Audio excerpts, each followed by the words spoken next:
नहीं छोड़ती, उसमें बढ़ चढ़कर हिस्सा लेती है और उसे मिटाने में आगे रहती है। राम के नाम से इनकी घृणा हर मौके पर दिखी जाती है। शुक्रवार को कर्नाटक कैबिनेट में सिद्धारमैया सरकार ने रामनगर जिले का नाम बदलने के फैसले पर मुहर लगा दी। रामनगर जिले का नाम बदलकर दक्षिणी बेंगलुरु रखा जा रहा है। राजस्व विभाग से इस संबंध में अधिसूचना जारी करने की प्रक्रिया भी शुरू हो चुकी है। आपको बता दें कि कर्नाटक में 31 जिले हैं, जिनमें से केवल एक जिले का नाम श्री राम के नाम पर है, रामनगरम। उस एकमात्र नाम को कर्नाटक की राम विरोधी कांग्रेस सरकार मिटा देना चाहती है। नाम बदलने के पीछे जो तर्क दिया जा रहा है वो और भी ज्यादा हास्यास्पद है। सरकार का तर्क है कि ब्रांड बेंगलुरु को ध्यान में रखकर ही रामनगर का नाम बदलकर दक्षिण बेंगलुरु रखा जा रहा है। राम विरोधी कांग्रेस को लगता है कि राम ब्रांड बेंगलुरु से ज्यादा छोटा है। दरअसल ब्रांड के नाम पर कांग्रेस राम के नाम को मिटाकर अपने तुष्टीकरण की राजनीति के एजेंडे को ही आगे बढ़ा रही है। तमिलनाडु से सटे कर्नाटक के इस जिले की डेमोग्राफी को बदलने की साजिश पहले से चल रही थी। रामनगर में हिंदू बहुसंख्यक हैं, लेकिन पिछले 4 दशकों में मुस्लिम और क्रिश्चियन आबादी तेजी से बढ़ रही है। एक अनुमान के मुताबिक रामनगर में पिछले 4 दशकों में हिंदू आबादी 75 से घटकर 68% यानी 68% रह गई, जबकि मुसलमानों की आबादी 14% से बढ़कर 23% और क्रिश्चियन की आबादी 1% से बढ़कर 4% हो गई है। बेंगलुरु से सटे होने के कारण रियल एस्टेट कंपनियों की नजर भी रामनगर की धरती पर है। जानकारों का यह भी कहना है कि रियल एस्टेट कंपनी के बड़े मुस्लिम प्लेयर्स के दबाव में रामनगरम का नाम दक्षिण बेंगलुरु किया जा रहा है। ऐसा इसलिए क्योंकि इन कंपनियों को अपने प्रोजेक्ट पर राम का नाम लिखना सरिया की नजर से नागवार लग रहा था। कर्नाटक की छोड़ दीजिए, जिस बेंगलुरु को ब्रांड बेंगलुरु बनाने की बात चल रही है, उस बेंगलुरु में समस्याओं का अंबार लगा है। ड्रेनेज सिस्टम खराब है, वाटर लॉगिंग की समस्या है, ट्रैफिक जाम होता है, पार्किंग की कोई व्यवस्था नहीं है, पॉल्यूशन जैसी मूलभूत जो समस्याएं हैं उस पर सरकार का ध्यान नहीं है। लेकिन जनता को इन समस्याओं के बीच में छोड़कर सरकार राम का नाम मिटाने में पूरी मशीनरी को लगा दी गई है। आज अपने प्रोग्राम में हम चर्चा करेंगे कि क्या कांग्रेस रामनगरम का नाम केवल राम नाम से घृणा के कारण बदल रही है? क्या कांग्रेस शासित दूसरे राज्यों में अब भगवान श्री राम से जुड़े संस्थानों, शहरों और जिलों के नाम भी बदल दिए जाएंगे? क्या कांग्रेस श्री राम के प्रति अपनी घृणा का प्रदर्शन अपने मुस्लिम वोटरों को खुश करने के लिए कर रही है? क्या मिटा पाएगी कांग्रेस राम का नाम, या खुद मिट जाएंगे राम को मिटाने वाले?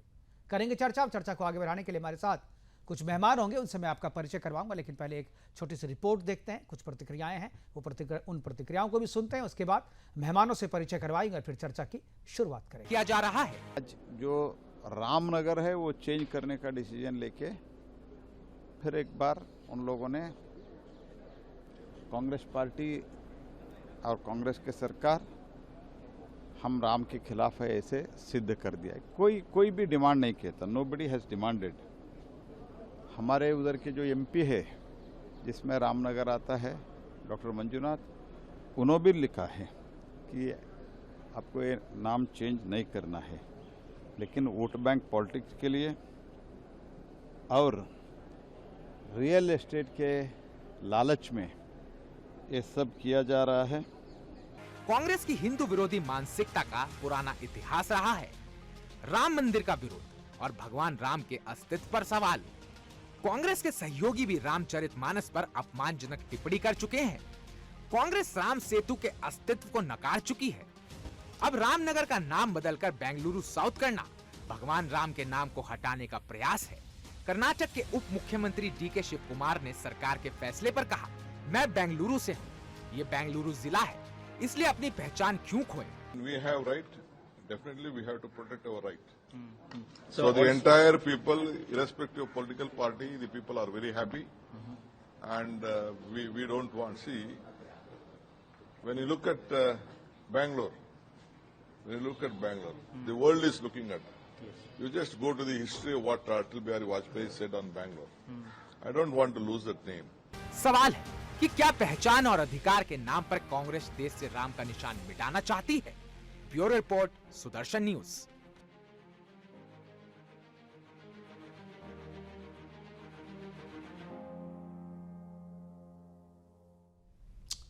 तो कांग्रेस का यह कोई नया प्रयास नहीं है। इससे पहले भी राम के नाम को नकारने, राम के नाम को मिटाने का उनका प्रयास लगातार चलता रहता है, लेकिन वो अब तक इसमें सफल नहीं हो पाएंगे। अब राम को मिटाने के चक्कर में कांग्रेस खुद मिटती जा रही है, इस बात पे कांग्रेस का ध्यान नहीं है। करेंगे चर्चा, और चर्चा को आगे बढ़ाने के लिए हमारे साथ कुछ मेहमान हैं, उनसे आपका मैं परिचय करवा दूं। हमारे साथ डॉक्टर वीरेंद्र सिंह चौहान है, बीजेपी के प्रवक्ता के तौर पे हमारे साथ जुड़े हुए हैं। असगर खान मुस्लिम स्कॉलर के तौर पे, और रतन तिवारी जी हैं हमारे साथ कांग्रेस के प्रवक्ता के तौर पे। और जो शुरुआत है चर्चा की, वो मैं कांग्रेस के प्रवक्ता रतन तिवारी जी के साथ ही शुरू करना चाहूँगा। रतन जी, क्या आपको लगता है कि कांग्रेस सरकार का यह प्रयास, कर्नाटक सरकार का यह प्रयास जो है, राम के नाम को चेंज करना, राम के नाम को मिटाने का प्रयास करना, क्या ये उनकी राम विरोधी मानसिकता या राम, श्री राम के नाम से घृणा को दर्शाता है? देखिए, सबसे पहले मुकेश जी, आपको मैं प्रणाम करता हूं, अपने मित्रों को भी मैं प्रणाम करता हूं। कांग्रेस पार्टी ने कभी भगवान श्री राम का विरोध नहीं किया। भगवान श्री राम के अस्तित्व को कभी कांग्रेस पार्टी ने नहीं नकारा।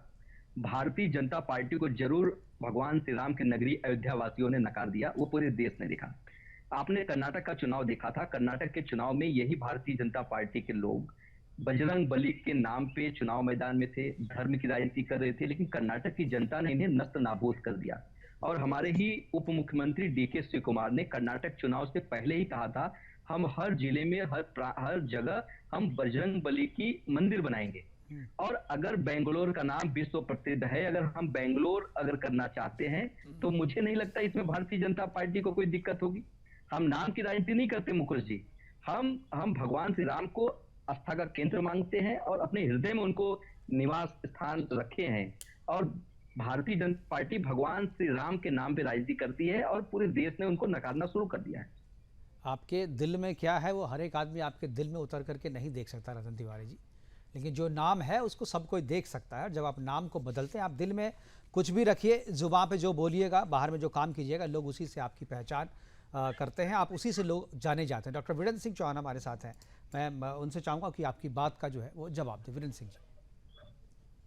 देखिए मुकेश जी, हैरत होती है जब हम ये सुनते हैं कि बेंगलुरु, डीके शिव कुमार को आपने सुना जी, और जब हम इतने वरिष्ठ कांग्रेस के नेता के मुख से हम ये सुनते हैं कि वो बेंगलुरु से हैं, बेंगलुरु की पहचान बेंगलुरु है, तो ये सवाल मन में आना स्वाभाविक है ना कि ये कौन से ग्रह के जीव हैं, ये लोग कहां से आते हैं जो बेंगलुरु शब्द में तो अपनी पहचान ढूंढते हैं, और वो राम, वो श्री राम, मेरे आपके इनके भी वो श्री राम जो भारत भर की पहचान है, उनके नाम से भय खाते हैं, घृणा करते हैं, और जहां मौका लगे वहां राम के नाम पर पोछा लगाने की कोशिश करते हैं, मिटाने की कोशिश करते हैं। कांग्रेस के प्रवक्ता तिवारी जी ने न जाने कैसे ये कह दिया कि कांग्रेस को राम के नाम से परहेज नहीं, राम के नाम से भय नहीं लगता। साहब, आप उस पार्टी के प्रवक्ता हैं, श्रीमान रतन तिवारी जी, आप उस पार्टी के रत्न हैं जिस पार्टी ने अयोध्या में श्री राम के मंदिर के निर्माण के रास्ते में एक नहीं, दो नहीं, सैकड़ों बाधाएं वर्षानुवर्ष खड़ी की। जब श्री राम के मंदिर के निर्माण का रास्ता लगभग खुल गया था, जब सर्वोच्च न्यायालय में निर्णय आने को था, तय हो गया था कि अब निर्णय आएगा साहब, अब 500 साल का गुलामी का निशान, वो कलंक जो है मिटने जा रहा है, मंदिर बनेगा, तो आपके नेता, आपके दिग्गज वकील सुप्रीम कोर्ट में जाकर खड़े हुए थे और उन्होंने ये कहा था कि इसको टाल देना चाहिए। 500 साल से भारत की छाती पर जो कलंक था, आप उस पार्टी के प्रवक्ता हैं साहब जिनके बड़े बड़े वकीलों ने, नेताओं ने जाकर के सुप्रीम कोर्ट में कहा था इस कलंक को अभी रहने दीजिए, देखेंगे फिर आगे चुनाव के बाद देख लीजिएगा मिलॉर्ड। आप उस पार्टी के नवरत्न हैं, भव्य रत्न हैं, दिव्य रत्न हैं तिवारी साहेब, जिस पार्टी ने राम सेतु के सवाल पर सुप्रीम कोर्ट में खाली जबानी जमा खर्च में नहीं कहा था, हलफनामा शपथ पत्र देकर कहा था, एफिडेविट देकर कहा था कि हमको नहीं मालूम कि राम हुए थे कि नहीं हुए थे।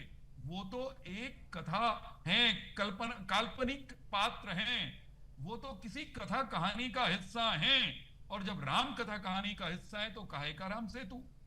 तो कैसे आप अपनी इस कुत्सित मानसिकता को छिपा पाएंगे?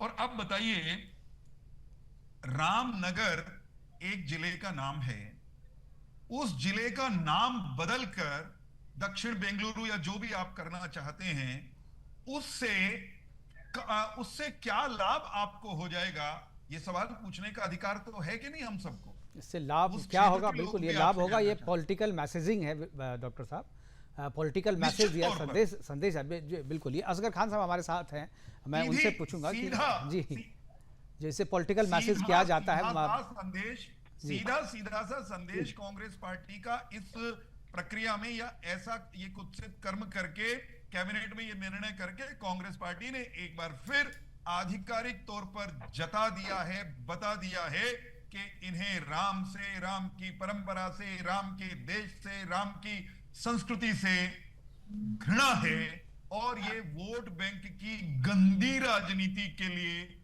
मुस्लिम तुष्टीकरण के लिए कितना भी नीचे गिर सकते हैं, कितना भी नीचे झुक सकते हैं। असगर इससे खान बड़ा असगर क्या खान साहब हमारे परिणाम साथ है, आपकी बात को सुन रहे हैं, मुस्कुरा भी रहे हैं, और मुझे लगता है कि असगर साहब क्या लगता है, जो पॉलिटिकल मैसेज कांग्रेस देना चाहती थी वो मैसेज गया सही में? उनके जो टारगेट वोटर है, क्या उन तक गया ये मैसेज? देखिए, सबसे बड़ी बात तो जो आपका पहला यही सवाल है, हम्म, और ये बात सही है कि ऐसे जितने भी इशू हैं, मैं पार्टी की बात भी नहीं कर रहा हूँ, चाहे वो कांग्रेस हो, बीजेपी हो या दीगर पार्टी हैं, ऐसे इशू जिनकी अहमियत इंसान से कम है, इंसान को अहमियत ज्यादा देनी चाहिए, ना कि हम इन चीजों को अहमियत देते हैं, तो वो सब पॉलिटिकल इशू हैं। मेरे कहने का मतलब ये है कि इसे पेवरली पॉलिटिकल इशू, चाहे मैसेज जाए चाहे ना जाए। दूसरा सवाल राम से जुड़कर है। राम निहायत इज्जत का नाम है और हमें इज्जत से लेना चाहिए, हम सबको इस नाम से प्यार करना चाहिए, इस नाम की इज्जत करना चाहिए। मैं खासकर कह रहा हूँ मुसलमान होने के नाते, चूंकि मेरा मजहब ये कहता है कि आप सारे मजहबों की इज्जत करें ताकि वो भी आपके मजहब की इज्जत करें। मैं इसलिए भी कह रहा हूँ, अपने मजहब के तौर पे भी, और एक इंसान होने के नाते, एक भारतीय होने के नाते भी कह रहा हूँ। मेरी ये बात समझ में नहीं आती, हर बात की मुकेश भाई कोई ना कोई वजह होनी चाहिए। बिल्कुल, मेरी बात ये समझ में नहीं आती कि मेरे पास अभी भी एक लंबी लिस्ट है, तकरीबन 30 सिटीज की, जिसमें गुड़गांव और प्रयागराज वगैरह वो सारे भी हैं। तो इन चीजों की जरूरत क्या पेश आती है? अभी अभी जो प्रपोज नाम है हमारे पास, अलीगढ़ का नाम है, गाजियाबाद का है, फिरोजाबाद का है, फर्रुखाबाद का है, मुरादाबाद का है, शाहजहांपुर का है, और भी बहुत से नाम है। मैं बख्तियारपुर का भी है। सारी सरकारों की बात कर रहा हूँ, इसलिए कह रहा हूँ मिली जुली बात है, किसी एक के लिए नहीं कह रहा हूँ। मैं राम के नाम पे बात नहीं कर रहा हूँ, मैं इस चीज पे बात कर रहा हूँ कि मुझे पहले तो नंबर 1 इसका फायदा बताया जाए, दूसरी चीज ये कि इस पे होने वाला एक वजह बताई जाए, क्या वजह है, तीसरी चीज ये इस पे होने वाला खर्च बताया जाए। हजारों करोड़ का खर्च होता है साहब, मालूम है आपको? हजारों मैं इसकी करोड़ वजह, इसकी वजह जो है, मैं उसकी वजह जो बहुत सारे विद्वानों ने भी बताया, आपकी पहचान आपकी संस्कृति से होती है। अपनी सांस्कृतिक पहचान, अपनी सांस्कृतिक धरोहर को बचाने के लिए नाम वही है, इसलिए क्योंकि नाम बदला ही इसीलिए जाता है। जिन्होंने इलाहाबाद किया था उसके पीछे भी उनकी मंशा वही होगी। और ये बेंगलोर का नाम बेंगलुरु भी इसीलिए किया गया। 2006 में कुमारस्वामी थे, मेरे ख्याल से जेडीएस की सरकार थी, और 2006 में उन्होंने नाम बदला था। उसके पीछे बोला था कि सांस्कृतिक धरोहर है, अब हमारी सांस्कृतिक पहचान को बनाए रखने के लिए जो है बेंगलुरु इसका नाम होना चाहिए। और रामनगर का नाम भी रामनगरम 2006 में ही किया गया था, क्योंकि ये हमारी संस्कृति से जुड़ा हुआ मामला है।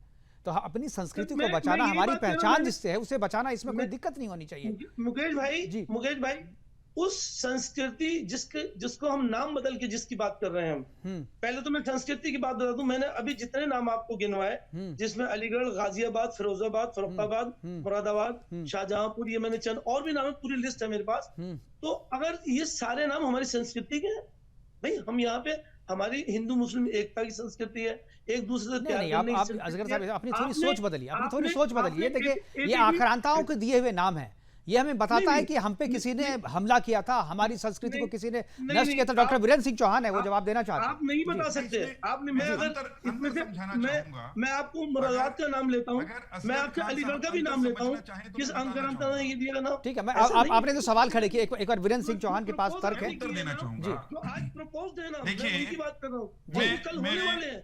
असगर साहब, हजारों और खान लाखों साहब, करोड़ रुपया उसमें खान साहब बर्बाद होने समझिएगा। वाला है इस मुल्क नहीं का। खान साहब एक बार सुन लीजिए, एक बार सुन रोटी लीजिए। खान साहब का सवाल है। सुनिएगा, हाँ एक बार सुन लीजिए। इससे ज्यादा खान साहब जरूरी है कि सुनिएगा, हम रोटी की समझिएगा, बात अंतर करें, है। रोटी की बात करें, मुल्क की तरक्की की खान बात साहब, करें, अपने सेहत ये की भी बात तरक्की है। करें। देखिए आपकी सांस्कृतिक पहचान बनाए रखना तरक्की के लिए जरूरी है। तरक्की करने के लिए आपकी सांस्कृतिक पहचान बनानी रखनी जरूरी है। आप एक बार वीरेंद्र सिंह जी को सुनिए। जी वीरेंद्र जी। खान साहब, जब हम बख्तियारपुर का नाम बदलने की बात करते हैं, जब हम किसी अन्य विदेशी आक्रांता या हमलावर जिसने हिंदुस्तान को, यहाँ की मिट्टी को पद्दलित करने की कोशिश की, हम पर हमला किया, यहाँ के सैकड़ों नहीं, हजारों नहीं, लाखों नागरिकों की हत्या करके उनके रक्त से हमारी मिट्टी को रक्त रंजित किया, जब हम इन नामों को बदलने की बात करते हैं तो निश्चित तौर पर ऐतिहासिक कलंक को मिटाने का प्रयास कर रहे होते हैं। और सुनिएगा खान साहब, अपनी बारी में कह लीजिए। आ जाइए खान साहब, आपके पास आएंगे, बात पूरी होने दीजिए, बात पूरी होने दीजिए सर। पूरा कर लूं। बात देखिए, जब देश स्वतंत्र नहीं था, जब किसी हमलावर ने आकर के हमारे देश, हमारी मिट्टी पर चढ़ाई की और धक्के से हमारे सांस्कृतिक प्रतीकों का, हमारे देवी देवताओं का अपमान किया, निरादर किया, और हम उनके गुलाम थे, गुलामी थी, हमारी ताकत इतनी नहीं थी कि हम वापस उन स्थानों के नाम बदल सकें, तब तो समझ में आता था कि न बदलें। जब हम और आप, मैं आपको भी शामिल कर रहा हूं, अलग नहीं कर रहा हूं, सुनिएगा खान साहब, मैं आपको भी शामिल करते हुए ये कहता हूं, भारत की पहचान बख्तियार खिलजी से नहीं हो सकती, भारत की पहचान वो किसी मुगल से नहीं हो सकती, बाबर से नहीं हो सकती, भारत की पहचान किसी विदेशी हमलावर से नहीं हो सकती।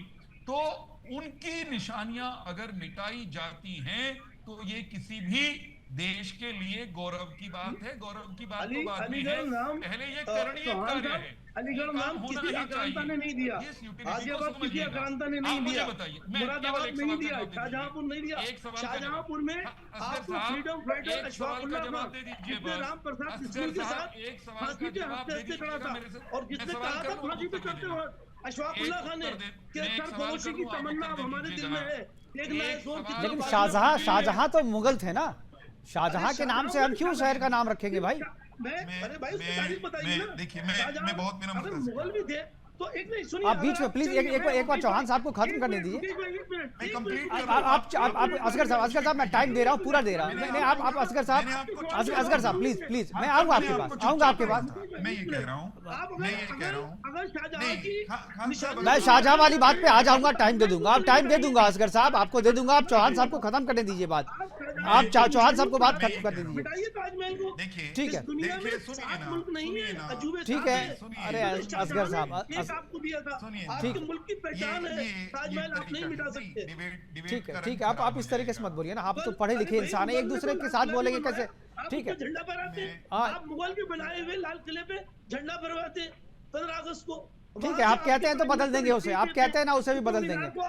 चलिए आप बदलने की मांग रखिए, हम आपके साथ हैं। चलिए चौहान जी।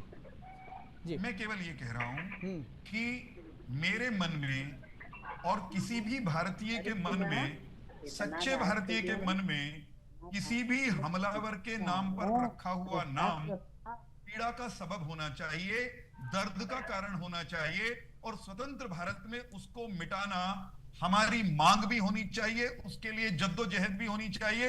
और वो सिलसिला अगर एक सरकार दूसरी सरकार ने शुरू किया है तो हम सबको मिलकर उसका स्वागत करना चाहिए, क्योंकि गुलामी की निशानी स्वतंत्र राष्ट्रों के माथे पर रहनी ही नहीं चाहिए। प्रधानमंत्री नरेंद्र मोदी जी ने लगातार ये बात कही है कि गुलामी की हर निशानी मिटनी चाहिए, हम मिटाने के लिए प्रतिबद्ध हैं। एक बात आपने बेंगलुरु, मुंबई, चेन्नई की बात की थी मुकेश जी, आपने बहुत बढ़िया बात कही थी।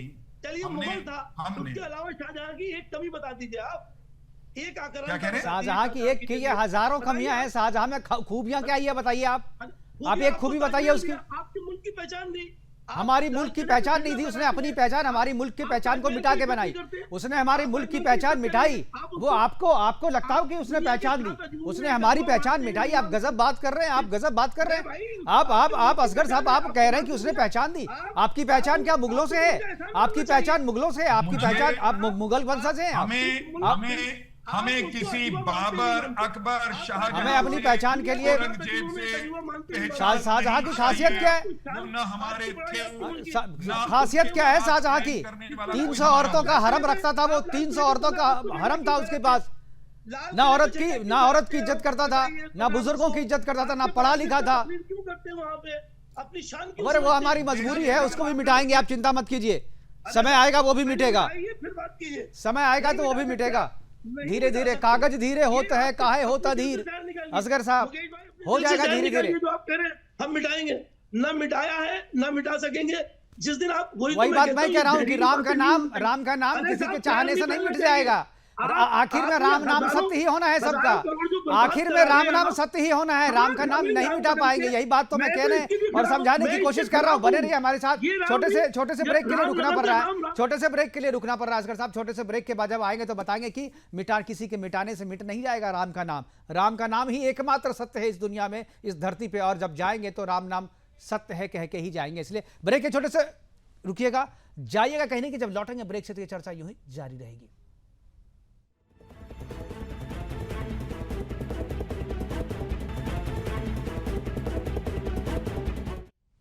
ब्रेक के बाद आपका स्वागत है। चर्चा कर रहे थे कि कांग्रेस राम का नाम मिटाना चाहती है। राम का नाम मिटाने के चक्कर में कहीं अपना निशान ना मिटा बैठे, अपने आप को ना मिटा बैठे, इसी पर हम चर्चा कर रहे थे। और हमारे साथ तीनों मेहमान जुड़े हुए हैं। असगर खान साहब कुछ बोल रहे थे, वो अपनी बात पूरी करें असगर साहब, और उसके बाद जो हमारे रतन तिवारी जी हैं। रतन तिवारी जी, क्या आपको आवाज़ मिल रही है मेरी? जी मिल रही जी। असगर साहब शायद अभी जुड़ने में। रतन जी, आपसे जानना चाहूँगा, ये जो नाम बदलने की जो शुरू की है, रामनगरम को आप दक्षिण बेंगलुरु कह रहे हैं, इसके पीछे जो प्रहलाद जोशी जी अभी कह रहे थे, प्रहलाद जोशी जी का कहना है कि इसमें रियल एस्टेट के लोगों को फ़ायदा पहुंचाने के लिए ऐसा किया जा रहा है। जो हमारे पास जानकारी मिली है प्रोग्राम को बनाने से पहले, जो हमने कुछ लोगों से बात की, उन्होंने कहा कि रियल एस्टेट के कुछ जो बड़े मुस्लिम प्लेयर हैं, मुस्लिम कंपनी जिसके जो प्रोप्राइटरशिप जिनकी मुस्लिम लोगों के पास है, उन्होंने इस पर आपत्ति जताई थी और उनको कहा था कि इस ब्रांड से, यानी रामनगर के नाम से उनका प्रोजेक्ट बिकने रहा, उनको राम नाम जो है रामनगर प्रोजेक्ट के नाम में लिखने में आपत्ति है। सरिया के मुताबिक वहां पर रामनगर नहीं लिख सकते, राम का नाम नहीं लिख सकते, इसलिए उन्होंने मांग की थी और कांग्रेस वालों ने इसे तुरंत मान लिया क्योंकि आपकी राजनीति को वो सूट कर रहा था।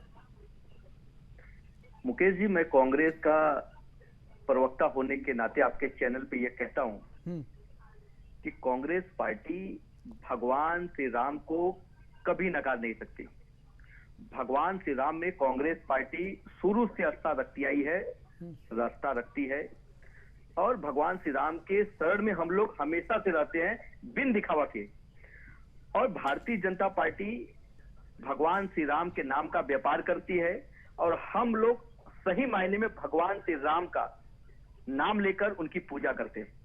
और आज यही कारण रहा कि आप उत्तर प्रदेश के चुनाव में देख लीजिए, भारतीय जनता पार्टी के लोग भगवान श्री राम का नाम लेके चुनाव मैदान में थे, क्या स्थिति हुई उनकी।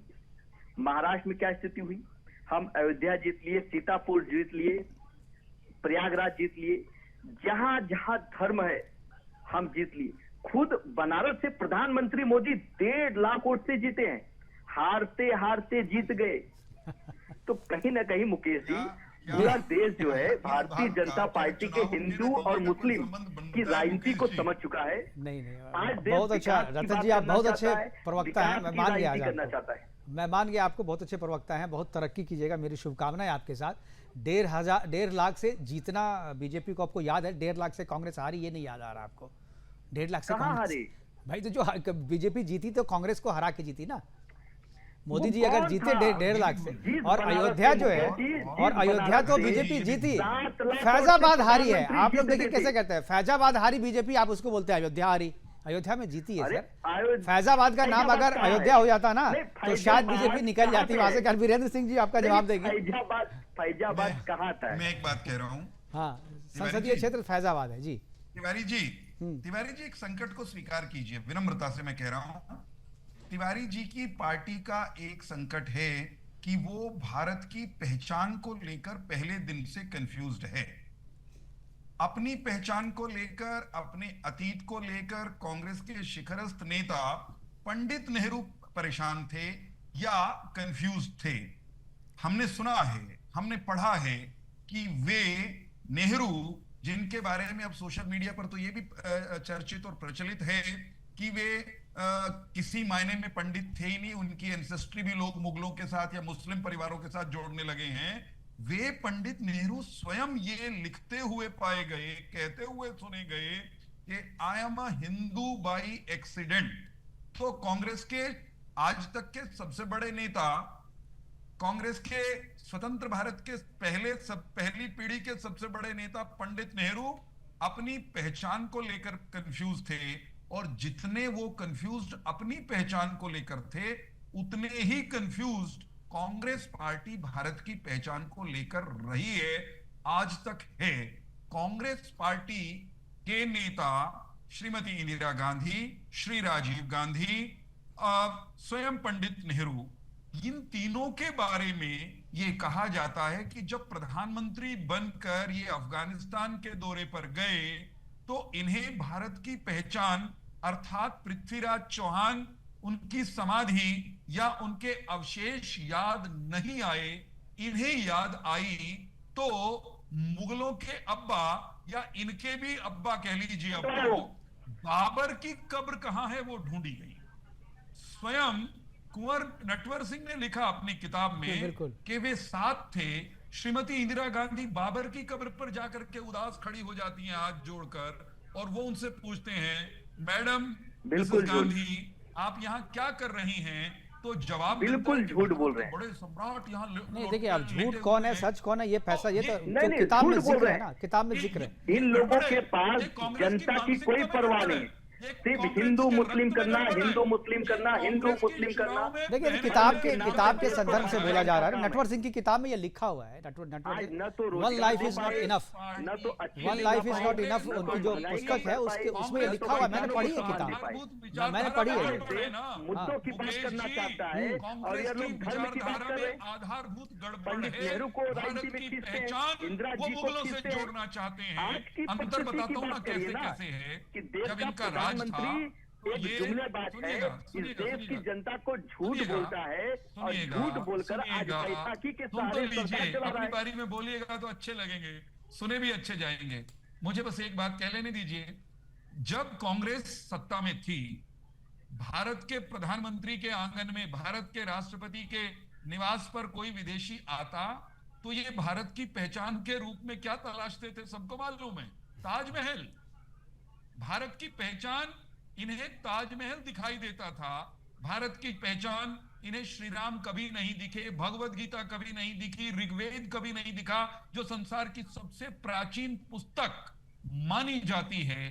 तो भाई गड़बड़ तो सोचने के अंदाज में पहले से ही है। वही गड़बड़ बेंगलोर में सत्ता में आती थी। प्रचार करने की जरूरत नहीं, आपके भीतर जो बहता है वही चेहरे पर झलकता है, वही कैबिनेट के निर्णय में दिखाई दे रहा है। वेद कितने हैं, भगवान कौन है, धर्म क्या है? ये भारतीय जनता पार्टी 2014 से यह जनता को बताएगी कि भगवान श्री राम कौन है। ये कैसी बातें कर रहे हैं आप? कम से कम रतन जी आप ठीक हैं, आपको पता है और आप मानते हैं। आप मुझे अच्छा लगा कि आप भगवान श्री राम को मानते हैं, लेकिन आपके नेता ने तो बाकायदा कोर्ट में लिखित शपथ पत्र दिया है कि राम है ही नहीं। तो आप अपनी पार्टी की आइडियोलॉजी या पार्टी के प्रवक्ता हैं। ये भारतीय जनता पार्टी की सोची समझी साजिश है। भगवान श्री राम को कांग्रेस पार्टी और साजिश करते हैं, कैसे लोग हो भाई? आस्था रखते हैं और मैं दावे के साथ कहता हूं कि आने वाले समय में आप देखना, कांग्रेस पार्टी के सभी नेता अयोध्या जाएंगे, भगवान श्री राम के मंदिर में जाइए नहीं जाइए वो आपकी मर्जी है, आपको जब जाना तब गए नहीं। और आखिर में तो राम की शरण में जाना ही है सबको, ये बात तो मैं कह रहा हूँ। देखिए आखिर में तेरे राम मेरे राम, ये क्या है? देखिए आप अयोध्या जाइए, अच्छी बात है, अयोध्या सबके लिए, राम सबके हैं, लेकिन आप मानते नहीं है, वो बात हम कह रहे हैं कि आप मानते नहीं कि राम है। और अगर है अब अयोध्या जाने का विचार है आपको, तो ये फैसला रुकवाइए। जी कांग्रेस पार्टी के लोग राकेश जी उत्तर दीजिएगा, आनंद आएगा आपको। हम उत्तर व्यापारी देने में नहीं, मजा आएगा, आपकी पार्टी की भगवान श्री विचारधारा राम का निकल कर व्यापार नहीं आएगी। करेंगे। राकेश उनके जी, नाम पे राकेश जी, सुनिएगा। रतन नाम है, हाँ। रतन तिवारी जी। हाँ रतन तिवारी, एक सॉरी, सवाल है। रतन जी, रतन तिवारी जी, एक छोटा सा सवाल पूछ रहा हूं विनम्रता से। आप सिर्फ ये बता दीजिए कि आपकी पार्टी अयोध्या में श्री राम के जन्म स्थान पर बनी हुई गुलामी की, दास्ता की, इस्लामिक आक्रांताओं की निशानी को बचाए रखने के लिए इतनी लालायित क्यों थी कि आखिरी घड़ी तक मंदिर के निर्माण में के रास्ते में बाधाएं खड़ी की, और जब उसका लोकार्पण का समय आया, मूर्ति स्थापना का, प्राण प्रतिष्ठा का समय आया, तो निमंत्रण तक ठुकरा दिया। इतना विष, इतना जहर कहां से लाते हैं मैं साहब? जवाब देता हूँ। हाँ, और इतने ठीक। विष के साथ कैसे जी पाते हैं साहब? सुन लीजिए। हाँ। देखिए, वो कांग्रेस पार्टी ने कभी उस मंदिर का विरोध नहीं किया। अगर आपको ज्ञात होगा तो आदरणीय पूर्व प्रधानमंत्री राजीव गांधी जी ने उस मंदिर का शिलान्यास कराया था। उनकी अंतिम इच्छा थी कि वहां पे भव्य मंदिर बने। यह मैं नहीं कहता मुकेश जी, यह इनके ही राज्यसभा के सांसद Subramaniam Swami ji on record channel पे कहा है कि अगर राजीव गांधी जी जीवित होते तो मंदिर बन गया होता। उनकी हत्या हो गई तो यह मंदिर नहीं बन पाया। तो आप अगर आपके नेता को आप डिनाई करते हैं तो आपकी बात है। और कांग्रेस पार्टी निमंत्रण को ठुकराया नहीं था, भारतीय जनता पार्टी को लगाए गए मंच को ठुकराया था। हम जाएंगे, हमारी इच्छा है, हमको जब लगेगा भगवान श्री राम बुलाएंगे अब जाएंगे। अब तो भाजपा को भी नकार दिए हैं अयोध्या से। राम का नाम मिटाएंगे, राम को आप जब राम के प्रति इतनी श्रद्धा है कांग्रेस दो पार्टी से चार की, महीना और तो राजन जी, जब इनको लगेगा ये फैसला तो कि बदलवाना चाहिए ना आपको, सरकार आपकी गिरेगी। सरकार है। राजन जी, ये फैसला क्या आपको अच्छा लग रहा है कि रामनगरम का नाम मिटा के दक्षिण बेंगलुरु रखा जा रहा है? ये फैसला बदलवाइए अगर आपको राम से इतना प्रेम है, राम के नाम से श्रद्धा है। मुकेश जी, मैं बार बार कह रहा हूँ कि बेंगलोर जो है पूरे वर्ल्ड की नजर और पूरे नजर में है, और बेंगलोर राम का नाम अगर वहां पे बेंगलुरु से स्थापित छोटा है होगा क्या? तो किसे तकलीफ होनी चाहिए? बेंगलुरु से छोटा भगवान है श्री क्या? राम के नाम पे राजनीति राम हम से नहीं बड़ा करते। नाम है बेंगलुरु का। राम से बड़ा नाम हो गया कांग्रेस पार्टी के डीके शिव कुमार का। देखिए वीरेंद्र जी, वहाँ की स्थिति परिस्थिति होगी उस हिसाब से हो रहा है। और वहाँ पे विपक्ष की भूमिका में आप लोग हो तो आप लोग अपनी बात पार्टी प्लेटफॉर्म पे रखें। ठीक है। असगर साहब चले गए थे बीच में, वापस आ गए हैं। असगर साहब, जो अभी हमारे पास समय की कमी, आखिरी सवाल, आप शाहजहां की खासियत बता रहे थे, जरा एक दो खासियत बताएं आप मुझे। पहले तो साहब मैं ये बताऊं कि जिस टॉपिक पे बात हो रही है, मैं खुद इस बात के खिलाफ हूं जो आज का टॉपिक है कि रामनगर का नाम बदला जाए। मेरे अपने शहर का नाम रामपुर है, हमें राम नाम से बहुत प्यार है, बहुत इज्जत करते हैं। अच्छी बात है, कांग्रेस को शहर का नाम रामपुर है और रामनगर हम चाहते हैं रामनगर। और मुझे बेंगलुरु का पूरा मतलब भी नहीं मालूम, मैं ये भी बता दूं। लेकिन जहां दूसरी चीजों का सवाल है, अगर आपने सवाल किया ही है तो मैं बता दूं उसके बारे में। जैसे आपने क्या कोई खासियत बताएं, मुझे खासियत बताने की जरूरत क्या है साहब? पूरी दुनिया उसकी खासियत जानती है। इस मुल्क की एक बड़ी पहचान जो जिसका बार बार मैं जिक्र कर रहा था, आप नकार भी रहे थे, मना कर रहे थे, वो उन्हीं का दिया हुआ है। चाहे हम बहुत सारी शाहजहां, अकबर या औरंगजेब आज के जमाने में होता, आप तो अधिवक्ता हैं, शाहजहां यदि आज के जमाने में होता ना, पोस्को एक्ट में अंदर होता।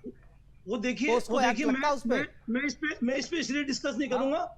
ये जो टॉपिक्स हैं, जैसे आप कह रहे हैं, ऐसी एक जज साहब की मेरे पास क्लिप है, अगर आप कहें तो मैं दूं। क्लिप क्या है? पूरी दुनिया जानती है, इतिहास में लिखा हुआ है, उसके हरम में कितनी छोटी छोटी लड़कियों को रखा गया था, और उसकी जो खुद की जो बेगम थी उसकी वो नाबालिग थी। तो आज के दौर में होता तो उसमें नाबालिग, आज तो आईपीसी अगर होती तो आईपीसी के भीतर पोस्को एक्ट में अंदर होता। उसकी खासियत बता रहे लोगों को आप किसी का नाम लीजिए, मैं अरे आप उसकी बात, अभी जिसकी बात चली है उसकी बात लीजिए ना। आप आज जिसकी बात चली है उसकी बात लीजिए। आप मुगलों के एहसान नहीं मानते, मुगलों के एहसान भाई आक्रांताओं का क्या एहसान मानना? आक्रांताओं का क्यों एहसान मानना? जिसने हमारी संस्कृति, हमारे आप क्यों मानते हैं एहसान? आपको भी नहीं मानना चाहिए। आप उसी आक्रांता के कारण असगर खान हैं आज, उसी आक्रांता के कारण आप असगर खान हैं, नहीं तो आप भी हो सकता था, अजय विजय हो सकते थे आप। लेकिन आप असगर खान हैं उसी आक्रांताओं के कारण। मुगलों का एहसान पाकिस्तान माने तो माने, असगर खान माने तो माने, हिंदुस्तान नहीं मान सकता। आप उनकी कोई तारीफ नहीं देखते। मुझे कोई तारीफ दिखती नहीं, मुझे कोई अच्छाई दिखती नहीं उसमें। आप बताइए ना कौन सी अच्छाई थी, जरा बताइए तो कौन सी अच्छाई थी उसने। मैं देखो मुझे सबसे बड़ी बुराई क्या लगती है असगर साहब मुझे सबसे आप इतने बड़े ईमानदार होंगे ना मैं होऊंगा। असगर साहब इतने बड़े ईमानदार, इतने बड़े इंसाफ पसंद और किसी धर्म से उनकी कोई नाराजगी नहीं थी। असगर साहब मुझे सबसे बुरी बात क्या लगती है, मुझे सबसे, ठीक है आपने बोल दिया समय कभी, अगर धर्म की बात नहीं है, मुझे सबसे बुरा क्या लगता है पता है असगर साहब मुझे सबसे बुरा क्या लगता है पता है, शाहजहां या अकबर औरंगजेब की, कि उसने हमारे भाई असगर खान को असगर खान बना दिया। ये अजय होता था, इसको असगर बना दिया। ये हमारा नहीं, यही आप हमारे भाई थे लेकिन आपको हमसे दूर कर दिया। आप हमारे भाई थे, अब आपसे हमारा ये तो भाई हमारे आदमी, लेकिन आपको असगर बना दिया। इस बात का बड़ा दुख है मुझे, और ये उसकी सबसे बड़ी बुराई है। आप अगर आज भी अगर अजय रहते, विजय रहते, संजय रहते, तो मैं बोलता कि कुछ किया उसने अपने लिए। उसने हमारी धर्म, हमारी संस्कृति, हमारे लोग, हमारे भाइयों को सबको बांटा उसने, इसीलिए मैं उससे नफरत करता हूँ। और आज होता तो पोस्को के भीतर होता, वो जेल में होता वो कभी। ठीक है सर, हमारे साथ जेल में होने के लिए तो एक उन्होंने जज साहब का ये बयान है कि अगर राम होते तो वो आज 302 का केस उनके खिलाफ चलता हो। मेरे पास उनकी कैसेटें कहिए, मैं आपको भेज दूं। आखिर आप भी राम गिरना पे आ ही गए, आखिर आप भी आ ही गए, आपकी मूल पहचान सामने आ ही गई। ठीक है सर, हमारे पास समय की कमी है, प्रोग्राम को यहाँ पर वाइंड अप करने का इशारा हो रहा है। हमारे साथ जुड़ने के लिए वीरेंद्र सिंह चौहान जी आपका, असगर खान साहब आपका, और रतन तिवारी जी आपका बहुत बहुत धन्यवाद। आप जुड़े और इस महत्वपूर्ण चर्चा में आपने हिस्सा लिया, और राम का नाम निशाने, राम का नाम मिटाने की जो कोशिश कांग्रेस कर रही है, कामयाब तो नहीं हो पाएगी, लेकिन अपनी बदनामी अपने सर पे ले रही, क्योंकि राम का नाम जिसने भी मिटाने की कोशिश की है वो खुद मिट गए हैं, लेकिन राम का नाम कोई नहीं मिटा सका, क्योंकि एकमात्र सत्य इस धरती पे, इस ब्रह्मांड में अगर है तो वो राम का नाम है। इसलिए कांग्रेस जो है अपना कब्र जो है खुद खोद रही है, और उसी कब्र में एक दिन हो जाएगी, क्योंकि राम के नाम को मिटाने की जिसने भी कोशिश की है वो खुद मिट गए हैं। राम चिर अमर थे, हैं और रहेंगे। फिलहाल अभी के लिए इतना ही, दीजिए इजाजत, नमस्कार।